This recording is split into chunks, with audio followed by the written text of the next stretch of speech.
90% બ્રાહ્મણોને પણ ખબર નહીં હોય કે રક્ષાબંધનના દિવસે જ બ્રાહ્મણો પોતાનું જૂનું જનોઈ ઉતારીને નવું જનોઈ કેમ ધારણ કરે છે.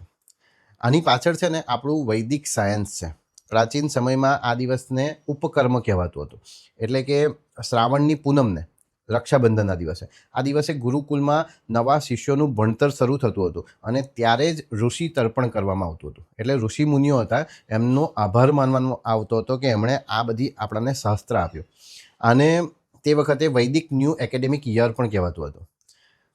જેમ નવું ભણતર શરૂ થાય તે વખતે આપણે જૂની નોટબુક બદલી અને નવી નોટબુકો લઈએ છીએ, તેમ આજના દિવસે આખા વર્ષ દરમિયાન થયેલી ભૂલો, પશ્ચાતાપ, અશુદ્ધિ, જે આત્માની અશુદ્ધિ હોય એ બધી જૂની જનોઈની અંદર બદલી અને નવી જનોઈ ધારણ કરવાનો સંકલ્પ લેવામાં આવે છે. જનોઈના 3 દોરા એ આપણા 3 ઋણો દર્શાવે છે. એક તો દેવ ઋણ, એક પિતૃ ઋણ અને એક ઋષિ ઋણ.